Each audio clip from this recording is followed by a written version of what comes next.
Les pactes de la foi chrétienne. Double point. L'accomplissement de sa destinée. Les pactes de la foi chrétienne. L'accomplissement de sa destinée. Amen. Vous savez, c'est ça, je crois, la grande thématique de notre moment de prière. Que le Seigneur a inspiré à son serviteur. Les pactes de la foi chrétienne. À d'autres termes, les pactes de la foi en Dieu. En disant, même si nous devons aller plus loin, même si nous allons tendre vers ce qui est parfait, nous ne devons pas poser encore les fondements. En allant vers ce qui est parfait, nous ne devons pas oublier les fondements qui est déjà posé. Parce qu'il y a déjà un fondement. Le fondement de la foi, le fondement qui est déjà posé. Et c'est sur ces fondements que nous devons poser des choses pour atteindre la maturité. Et parmi les fondements de la vie chrétienne, il est d'accord de citer certaines choses. Premièrement, il dit le fondement du renoncement des œuvres mortes. Donc, l'un des fondements de la vie chrétienne, c'est la repentance, le renoncement des œuvres mortes. Ça, c'est un fondement déjà qui est passé, qui est posé. Ça signifie ceci de lever. Tu ne peux pas vouloir aller plus loin. Tu ne peux pas vouloir aller atteindre une autre dimension de la spiritualité. Si déjà ce fondement n'est pas posé, le renoncement des êtres morts. Aujourd'hui, malheureusement, dans l'église, nous avons déjà qui veulent enseigner une autre spiritualité. Déjà les églises spirituelles. Mais le fondement des renoncements des êtres morts, il n'y en a pas. Tu ne peux pas vouloir atteindre les choses qui sont parfaites et pourtant tu es encore dans les choses qui sont dans les péchés. Le fondement du renoncement des êtres morts. Et le deuxième fondement, c'est le fondement de la foi en Dieu. Donc parmi les fondements de la marche chrétienne, de la vie chrétienne, il y a la foi en Dieu. Donc ce fondement doit être posé. Ce fondement doit être mis à place. La foi en Dieu. Et il continue à nous révéler autre fondement. C'est la doctrine des impositionnements. La doctrine des baptêmes. Ainsi que la doctrine de jugement éternel, ainsi que la résurrection des morts. Donc ce sont là les choses qui font les fondements de la foi, les fondements de la vie chrétienne, de la marche avec Dieu. Donc nous sommes en train de voir que la foi en Dieu, c'est un fondement de la vie chrétienne. Être chrétien, marcher avec Dieu, c'est avoir la foi, il faut que ce fondement de la foi en Dieu soit posé. Et dans Psaume 31:16, c'est vraiment le texte de base qui va maintenant me permettre de produire. C'est David qui est en train de parler. David est en train de dire ceci. En fait, il s'adresse à Dieu. Il parle de Dieu. Il dit mes destinées sont à traitement. Délivre-moi de mes ennemis et de mes persécuteurs. Mes destinées soient entre tes mains. usoni wangu kundani ya mikono yako, Délivre-moi de mes ennemis et de mes adversaires. na uniokoe kwenye mikono ya maadui zangu. Le pacte de la foi chrétienne, Nguvu ya imani ndani ya Kristo l'accomplissement de sa destinée. na utimilifu ya usoni. Amen. Amina. Dans Psaume 31, c'est ce que nous avons lu.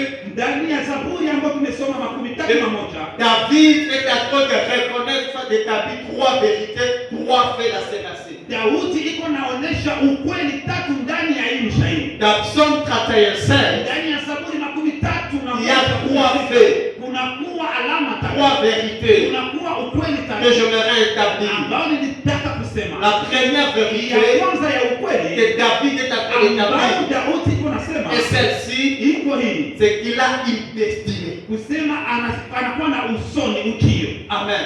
Amina. David reconnaît Daudi anatambua qu'il a une destinée. kama iko na ukio. Donc je vais dire à quelqu'un, Sasa ningependa kuambia comme tu es là, jinsi uko il vile, y a une destinée attachée à ta vie. kuna usoni ukio Il y a ambayo une unapata maisha destinée yako. attachée à ton existence. Unakuwa usoni ambayo inamatanisha na Il y a une maisha yako. destinée attachée à ta vie. Unakuwa ukio ambayo inamatanisha na maisha yako. Et la deuxième vérité Na ukweli ya pili que David est en train d'établir, ambayo Daudi iko nasema il est en train aussi de positionner ses destinées. na iko naweka hiyo usoni isimame Il est kabisa, en train de localiser ses destinées. na iko na itazama. Il discerne déjà une destinée, Anasema jinsi iko na usoni, mais cette destinée a un positionnement, cette destinée a une localisation. lakini hiyo ujio inakuwa na kuonekana yayo. Il dit Anasema que hivi, ma destinée kama usoni est wako entre tes mains, entre les mains de Dieu. ndani ya mikono ya Mungu. Donc tu as une destinée, Sema una mais usoni, cette destinée lakini hiyo n'est usoni pas wako entre tes mains. haiko ndani ya mikono Cette yako. destinée Hiyo usoni n'est pas entre les mains des hommes. Ta destinée est entre les mains de Dieu. iko ndani ya mikono ya Donc Mungu. il est en train de localiser sa Sema destinée. iko natazama Et ça c'est usoni la wako. bonne nouvelle. Na hiyo ni Parce habari que ta destinée, usoni wako. si tu es une femme, Kama wewe ni ta mwanamke, destinée n'est pas entre les mains de ton mari. usoni haiko wako ndani ya Si mikono tu es ya un mari, Kama uko ta bwana, destinée n'est pas même entre la main de ta ujio yako femme. haiko ndani ya mikono Donc yako. comment il s'engage? Ne Usiniogopeshe. m'intimide pas disant que Usiniogopeshe. en disant que toi tu ne feras rien dans Kwa ta vie. kusema kama wao utafanya kitu ndani ya Mtu maisha yako. asikopeshe. Que personne Kusema kama mimi hapa nafanya te dit que kama haiko mie, si c'est maisha yako tunaona kama maisha tutakuwa et nie. on verra si ta Mais tu n'as pas ce monopole. hauna hiyo Parce que la destinée n'est pas entre tes mains. maana usoni Tu wako n'as- ndani ya Ce mikono n'est pas yako. toi qui es le dernier mot sur ma vie. Hauna ndani ya C'est lui qui est le dernier mot sur ma vie. C'est lui qui est le dernier mot sur ma destinée. Ce n'est pas les hommes. Ce ne sont même pas mes parents. Ce n'est même pas les démons. Mais c'est lui qui est le dernier mot sur ma vie. C'est le Dieu, c'est le Dieu entre qui me met sur ma destinée entre ses mains. Voilà pourquoi Proverbe est en train de dire. Proverbe chapitre 16, verset 1er. Les sages est en train de dire. Les hommes forment des projets, mais le dernier mot appartient à Dieu. Donc ça signifie ceci. Tu peux former des projets. Les hommes peuvent former des projets. Les diables peuvent former des projets. Mais ils n'ont pas le dernier mot. Pourquoi? Parce que le dernier mot, c'est entre celui qui a ma destinée entre ses mains. Amen. Troisième vérité que David est en train de reconnaître. Il est en train de reconnaître qu'à cette destinée est attaché le combat, l'adversité. Kama hiyo usoni wake uchio wake iko napiganisha na upinzani. Amen. Amina. J'ai une destinée certes. Niko na uchio. Cette destinée est entre les mains de Dieu. Na hiyo uchio ndani ya mikono ya Mungu. Mais à cette destinée est attaché le combat et l'adversité. Lakini hiyo uchio iko na vita na mapigano. Il dit mes destinées sont entre tes mains. Anasema uchio yako ndani ya mikono yako. Délivre-moi de mes ennemis et de mes persécuteurs. Uniokoe na maadui zangu na watesi. Alors notez cette affirmation. Sasa muandike sasa hii kweli. Bien, mais notez cette affirmation. Bandugu muandike hii kitu. Notez-le pour la vie. Muiandike kwa ajili ya uzima. Et pour ce soir, Na magharibi ya leo, si même tu peux oublié tout ce que je vais dire, tout ce que je vais dire, n'oublie pas cette affirmation. Notez-la. L'enjeu du combat spirituel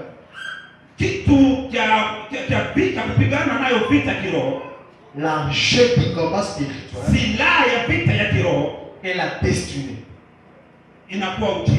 C'est-à-dire ce qui fait l'objet du combat spirituel, c'est la destinée. Notez-la. L'enjeu du combat spirituel est la destinée. C'est-à-dire ce qui fait l'objet du combat spirituel, c'est la destinée. Bien aimé, je suis quelqu'un qui croit au combat spirituel. Je suis quelqu'un qui assèche sur le combat spirituel. Mais j'aimerais vous dire ceci. L'enjeu du combat spirituel. Mais s'il y a un combat spirituel, le combat spirituel tourne autour de la destinée. Il n'y aura pas de combat spirituel s'il n'y aurait pas au préalable de la destinée. Après, je suis en train de dire ceci à quelqu'un. S'il y a un combat spirituel, c'est parce qu'il y a une destinée. Si le diable te combat, si le diable peut susciter les hommes pour te combattre, en réalité, ce qui est à toi de viser, c'est ta destinée. Si tu n'as pas une destinée, alors sache que tu n'auras pas de combat. Mais si tu as une destinée,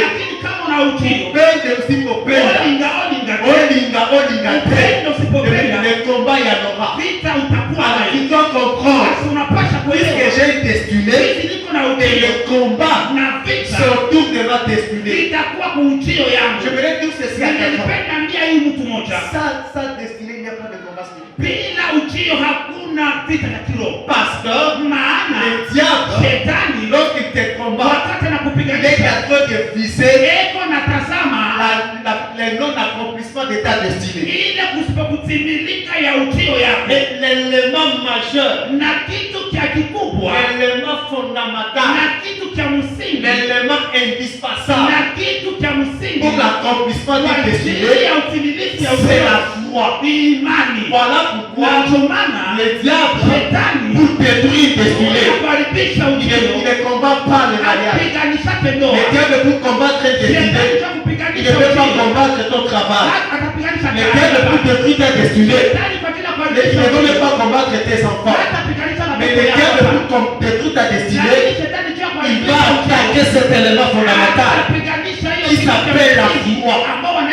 Il s'appelle la foi.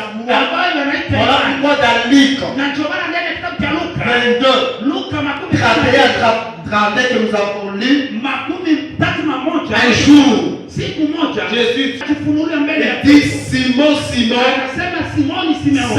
Satan vous a réclamé. Mais moi, j'ai prié pour toi. Écoutez ce qu'il dit. Pour que ta foi ne défaille point. Et toi, lorsque tu seras converti, affermis mes frères. Parce que c'était ça la destinée de Pierre. Pierre était destiné à être un berger. Il était destiné à être un pasteur. Il était destiné à garder le troupeau de Dieu. Mais pour que le diable puisse atteindre cette destinée, il attaque l'élément indispensable qui s'appelle la foi. Il dit Simon, Satan vous a réclamé, mais j'ai prié pour toi. C'est ta chair. Jésus n'a pas prié. Tant que Pierre a la foi, tant que Pierre a encore confiance en moi, il va accomplir sa destinée. Je veux dire à quelqu'un, le problème de le combat spirituel, ce n'est pas de perdre les choses, mais le problème de le combat spirituel, c'est de perdre la foi. Et tu peux perdre le mariage, le Dieu ne peut attaquer ta santé, le Dieu ne peut attaquer ton ministère. Mais tant que tu as encore la foi, tu n'as pas encore perdu le combat spirituel. Je veux dire à quelqu'un, tu peux perdre les choses, mais quand le combat spirituel, le combat spirituel, tu restes. La foi, c'est une arme spirituelle. L'apôtre Paul dit, par-dessus toutes ces choses, par-dessus toutes ces choses, il dit prenez le bouclier de la foi, le préenflammé de l'ennemi. Bien-aimé, le diable peut te lasser les préenflammés de la maladie. Il peut te lasser les préenflammés même de la sécheresse. Mais c'est la foi qui va t'aider à tenir. Une fois lorsque tu n'as pas la foi, automatiquement dans les combats spirituels tu es KO. Vous savez dans les livres,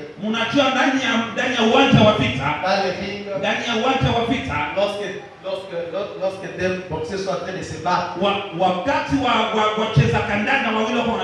savez lorsque l'adversaire te met à genoux, et puis celui qui a pris, la Bible dit ceci, mais nous ne sommes pas de ceux qui se retirent, nous ne sommes pas de ceux qui abandonnent, mais nous sommes de ceux qui ont la foi pour sauver leur âme. Donc je voudrais dire à quelqu'un, n'abandonne pas la foi, peu importe le combat, peu importe les difficultés, peu importe les stratégies de l'être vainqueur. Voici ma foi, j'ai gardé ma foi, j'ai passé par la vallée de l'ombre de la mort, j'ai passé par la maladie, j'ai passé par la trahison, j'ai passé par le manque, et ce qui montre que j'ai combattu, c'est que par toutes ces choses, je n'ai pas abandonné ma foi, c'est que j'ai gardé ma foi. Je peux perdre l'argent, je peux perdre la réputation, je peux perdre tout, mais ce que je ne peux pas perdre, c'est que ma foi, c'est ce que j'ai gardé. Amen. C'est ça la victoire dans le combat spirituel. La victoire dans le combat spirituel, c'est malgré tout ce qui se passe autour de toi, mais imani yako njoo. La foi. Il dit c'est sur Pierre. J'ai prié pour toi afin que ta foi ne défaille. Parce qu'une fois ta foi est défaillante, automatiquement tu perds le combat. Tu ne peux pas accomplir ta destinée. Amen. Amina. Je vais te dire c'est quoi la destinée. Na Mungu akiniambisha kesho tutasema ni nini ujio. Puis ensuite nous allons voir certaines vérités attachées à la destinée. Na tutaona kweli fulani ambazo zinabatanisha na ujio. Et ensuite je vais aussi nous révéler 4 combats attachés à la destinée. Na kisha hapo tutasema vita 4 ambavyo vinabatanishwa na ujio. Et ensuite nous aurons des moments de prière. Na kwa mwisho tutakuwa na muda ya maombi. Ce soir je me rends déjà 17h30. Na majioni ya leo najua ishakuwa 17h30. 3 bits. Nitasema shabaha 3. La première bit. Na shabaha ya kwanza. Pourquoi je vais vous enseigner la destinée de son accomplissement. Najua ninasema juu ya ujio na utimilifu wake. Premièrement, c'est nous donner la connaissance. Ya kwanza ni kwa ajili ya kutupatia ujuzi sur ce que la Bible dit au sujet de la destinée. Kwa ile ambayo Biblia inasema juu ya ujio. Et des combats liés à celle-ci. Na mavita ambazo inabatanisha na ujio. Donner de la connaissance. Kutupatia ujuzi sur ce que la Bible dit au sujet de la destinée. Kwa ile ambayo Biblia inasema kwa ajili ya ujio. Et des combats liés à celle-ci. Na mavita ambayo inabatanisha juu ya ujio. Parce que c'est très important que nous ayons une bonne perception de la destinée. Maana ni vizuri tukue na kuona vizuri ya ujio. Parce que c'est qui est vrai. Maana ile ambayo iko kweli. On a déjà entendu beaucoup d'enseignements sur la destinée. Tulishakasikia mafundisho mengi juu ya ujio. Et parfois nous n'avons pas une bonne connaissance de ce que la Bible dit au sujet de la destinée. Na somewhere hatuna ujuzi nzuri juu ya ile Biblia inasema juu ya ujio. Amen. Amina. Si je posais à quelqu'un si c'est pas la destinée parce que je sais que yake ndani ya vous savez la Bible dit J'ai posé la Bible que mon peuple est détruit parce qu'il manque la connaissance. Unajua napenda Biblia maana inasema maana taifa yangu inaharibika maana inakosa ujuzi. Et vous savez, Unajua aujourd'hui beaucoup de gens, leo watu wengi par ignorance de la destinée, kwa kukosa kujua ujio ils ont fait des mauvais choix. wamefanya chaguo mbaya. Beaucoup de gens, Watu wengi par manque kwa kukosa de la révélation de leur destinée, kwa kukosa ufunuo ya ujio ils wao, ont fini eux-mêmes à détruire leur destinée. wao wenyewe wamemaliza kuharibisha ujio wao. Vous savez, un jour, Mnajua siku moja j'étais en train de converser avec une soeur. nilikuwa naongea na sumbulia siku moja na dada fulani. Bon, en fait, à l'époque là, nous étions dans les marchés. Je crois que la tafuta la Bible à moi. Kwa cette époque là tulikuwa ndani ya soko tu tunatafuta namna gani tunaweza kuoa. Et à un certain moment, j'approchais la soeur. Na kwa muda mmoja nikachogelea dada huyo. Parce que c'était celle qui prie. Na alikuwa dada kabisa kweli kuomba naomba.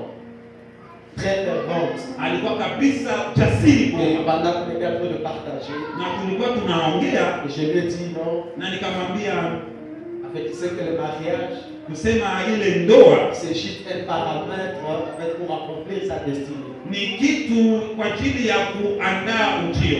Parce que moi je crois, Maana mimi naamini,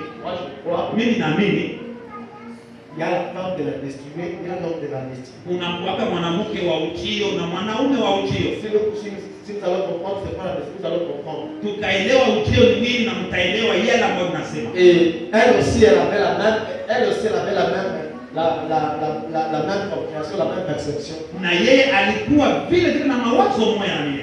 Et maintenant qu'on commençait à discuter par rapport à ces concepts, l'homme de la destinée, la femme de la destinée. Kisha tukaanza kuongelea juu ya mwanaume wa ujio na mwanamke wa ujio ni nini. Alors, Kisha depuis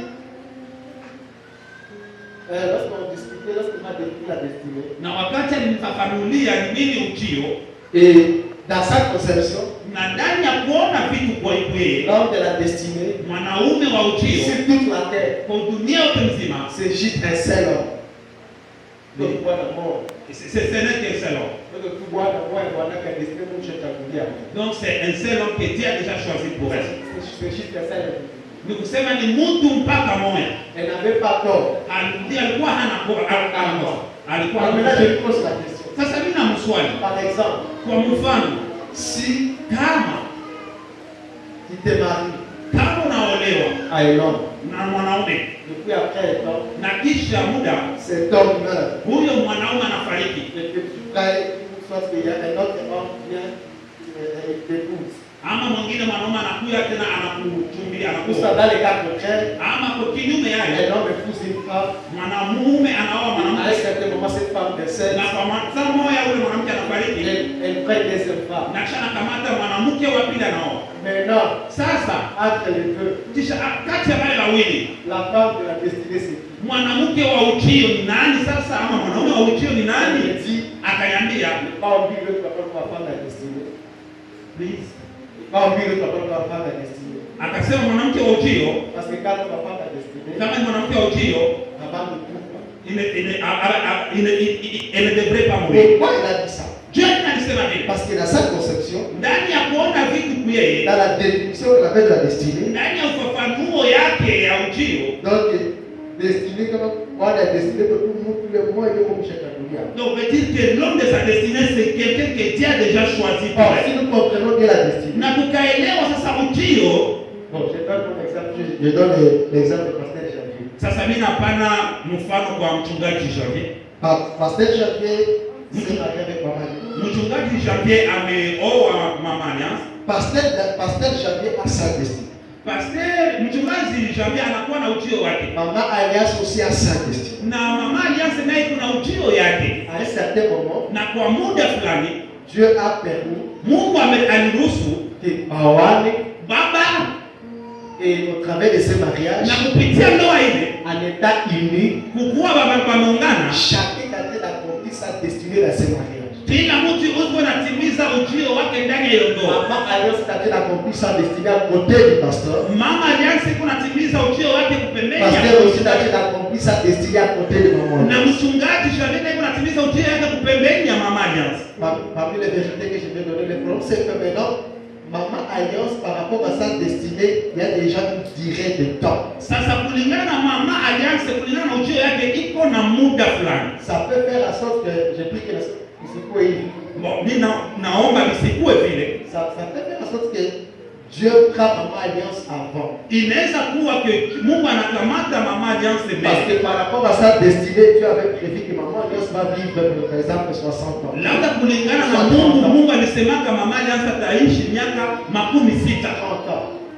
En fait, Maman Alliance lorsqu'elle part, sasa Mama Alliance wakati anaweza enda, Dieu peut encore envoyer une autre femme. Mungu anaweza kweli kumtuma mwingine mwanamke kupembeni na lakini yule mwanamke c'est là aussi la femme de la destinée. Pourquoi? Parce que cette femme aussi na yule mwanamke naye atakuwa mwanamke wa ujio par rapport à la destinée des pasteurs. Maana yule mwanamke naye kulingana na ujio wa mchungaji, kulingana na muda ambao anabakia, elle doit aussi accomplir sa destinée. na anapasha kutimiza ujio Si wake. nous comprenons la destinée, Sasa tukaelewa ujio. Jésus il a accompli sa destinée sur la terre 30 ans, il a fini le pas. Yesu alielewa ujio wake miaka 30 na kanisa kaenda. Quand nous comprenons ce qu'est la destinée, Ndio kusema wakati tunaelewa ujio ni nini. effectivement l'homme de la destinée, la femme de la destinée existe. Na ni kweli kwa haraka mwanamke wa ujio na mwanamke wa ujio Ça hiyo. peut ou ne pas être tout bon.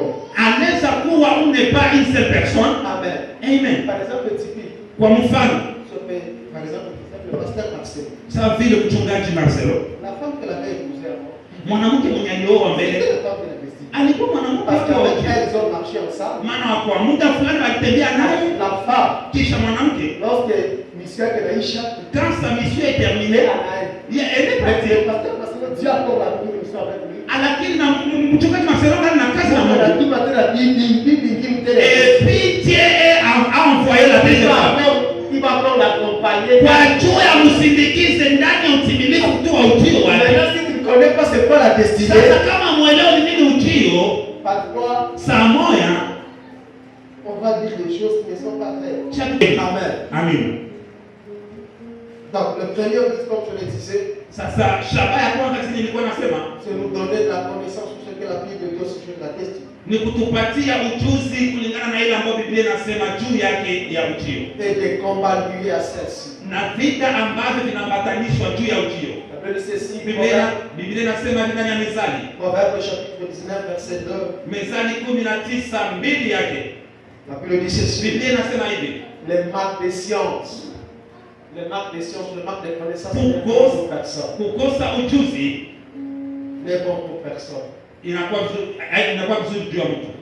Amen. Les marques des sciences, les marques des connaissances, ça détruit le peuple de Dieu. Kukosa ujuzi inaharibisha taifa ya Mungu. Amen. Amen. C'est très important d'acquérir la connaissance. Na ndio maana inakuwa muhimu kwa ajili ya kukamata na kutafuta ujuzi. Comme j'aime souvent le dire, Na kisi napendaka kuisema, la connaissance vient toujours avec l'enseignement. na ujuzi na kuyaka kulingana na mafundisho. Parce que l'enseignement est une lumière. Maana mafundisho inakuwa nuru. Amen. Amen. Deuxième but, Na shabaha ya pili c'est créer en nous, ni kuumba ndani yetu susciter en nous la soif na kuamsha ndani yetu kiu de chercher Dieu, ya kumtafuta Mungu afin qu'il nous rappelle notre destinée. kwa ajili ya atufunulie ujio wetu. Mais c'est ça le deuxième but de cette enseignement. Mpendwa, na njoo shabaha ya pili ya hii mafundisho C'est créer en nous la soif, susciter en nous la soif de chercher ni Dieu. kuamsha kiu ndani yetu Afin que Dieu nous kwa ajili rappelle Mungu notre atufunulie tena. Amen. Amina. La question que j'aimerais poser à quelqu'un. Na swali ambayo ningelipenda kumswali mtu mmoja. Certes, nous venons à l'église. Kweli tunakuja kanisani. Certes, nous servons Dieu. Kweli tunamtumikia Mungu. Est-ce que tu connais ta destinée? Sasa kweli unajua ujio wako? David dit j'ai une destinée. Daudi anasema ndio nina ujio. Cette Na destinée. hiyo ujio iko ndani mkono ya Mungu. Écoutez ce que la Bible dit. Sikia ambayo Biblia inasema. Jérémie 29:11. Yeremia 29:11. Jérémie 29:11. Yeremia 29:11. C'est Dieu qui Ni parle. Mungu ndiye anasema. Dieu parle à son peuple Israël. Mungu anasema juu ya taifa ya Israeli. Dieu dit c'est sur Na Israël. anaambia hivi Israeli. Car je connais les projets que j'ai pour eux. Ninajua mpango ambao ninakuwa juu Et Dieu est en train de déterminer la nature de ces projets. Na Mungu iko na onesha umbilio ya hiyo C'est un projet de paix et non de malheur. Na ni mpango wa amani sio wa ole, Afin de vous donner un avenir et de kwa l'espérance. ajili ya kuwapatia ujio mzuri yenye matumaini. Alors, la question que je me pose, Sasa swali ambalo mimi nakiswali, si Dieu connaît le projet qu'il a pour kama moi, Mungu anajua mpango ambao iko nayo juu est-ce que yangu, moi je le connais? sasa kweli mimi naijua? C'est ça en fait la question. Na ndio ile swali. Dieu dit à Israël, je connais le projet que Mungu j'ai. ananiambia Israeli najua mpango nao. Dieu connaît le projet qu'il a pour moi. Kusema Mungu anajua mpango ambao Dieu iko connaît nayo. le projet qu'il a pour moi. Mungu anajua mpango ambao iko nayo. Dieu connaît le projet qu'il a pour tes enfants. Mungu anajua mpango iko nayo Mais si kwa Dieu yako. a cette connaissance, Sasa kama Mungu iko na ile si ujuzi, Dieu connaît ce kama projet, Mungu anajua hiyo est-ce mpango, que moi je connais ce projet? kweli na mimi naijua. Amen. Amina. Ça demande une question. Inakuwa swali. Mungu anajua projet yako unajua. Mais est-ce que wewe unajua? Amen. Amina. Et la deuxième question, Na swali ya pili, est-ce possible na ni inawezekana de connaître ya kujua le projet de Dieu pour ta vie? kujua mpango ya Mungu juu ya maisha yako? Si Dieu connaît, Kama Mungu anajua, est-ce que c'est possible? na kweli inawezekana. Retour à quelqu'un. Ningelipenda mia mtu mmoja, C'est possible. ndiyo inawezekana, C'est possible ndiyo inawezekana de connaître kwa kujua le projet de Dieu. mpango ya Mungu juu ya maisha C'est yako. possible de connaître Inawezekana kujua la destinée qu'a Dieu pour ta vie. ujuzi ujio ambao Mungu kunao juu ya maisha Dans yako. ce même Jérémie 33, Ndani ya Yeremia ile Dieu dit ceci, Mungu anasema hivi, invoque-moi et uniite je te répondrai. na nitakujibu Et je t'annoncerai na des grandes choses. nitakutangazia mambo makubwa, Des choses cachées que tu ne connais vitu pas. ambavyo vinafichwa ambao wewe hujui. Dieu dit Mungu invoque-moi. anasema À uniite, d'autres termes, cherche-moi. kwa kusema njia ingine Et moi, je te nitafute répondrai. na mimi Et nitakutafuta. lorsque je te répondrai, Na wakati je nitakujibu, vais t'annoncer des grandes choses. nitakutangazia mambo Des makubwa, choses cachées mambo ambayo yanafichwama que tu ne connais pas. ambao wewe haujui. Bien-aimé,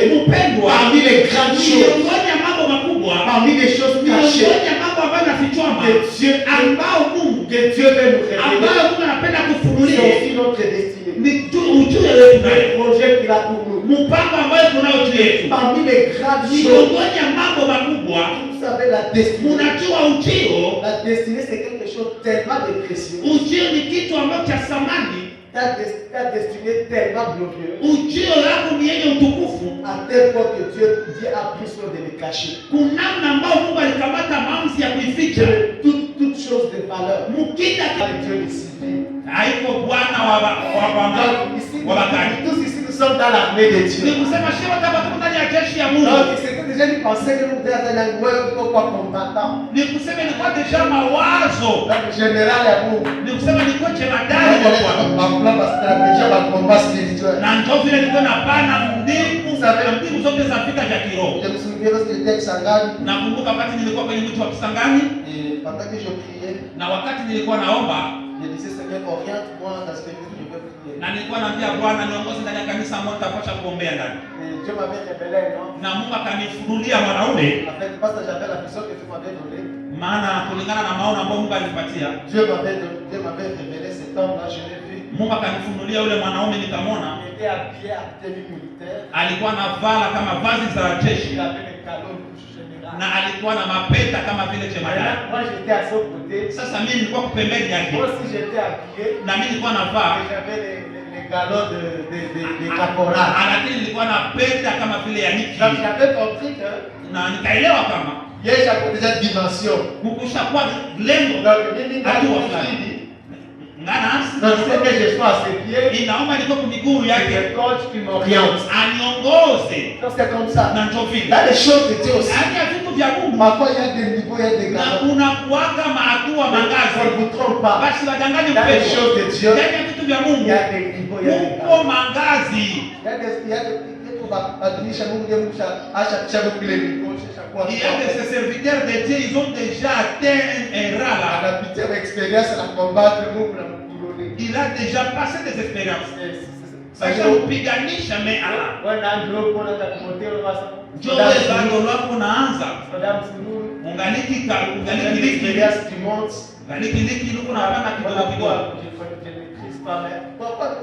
Na sasa sema tunapanda tu tunafika na shida. Donc tout ça j'étais en train de dire. Ile yote nilikuwa nasema ni C'est possible de connaître sa destinée si nous disposons à chercher Dieu. Inawezekana kujua ujio wetu kama tunajua kwa kumuuliza. C'est possible. Inawezekana. Et ma prière, c'est qu'au travers de ces programmes, Ni kupitia hii mpangilio. si tu avais encore de la confusion par rapport au dessein au plan de Dieu dans ta vie, que le Seigneur par le Saint-Esprit te révèle clairement la pensée de Dieu dans ta vie. Na maombi yangu Bwana akufunulie mawazo yake juu ya ujio Que wako. Dieu se révèle à toi. Na Mungu ajifunue Que kwako. Dieu te révèle ta destinée. Na Mungu akufunulie Que Dieu te ujio révèle wako. la destinée même Na de l'église. Mungu akufunulie Que ujio Dieu wa te révèle kanisa. la destinée même de tes Na Mungu enfants. akufunulie ujio wa watoto Vous savez wako. qu'aujourd'hui, Unajua il y leo a certains combats kuna vita fulani fulani entre ma baba et ma tante. kati ya baba na watoto.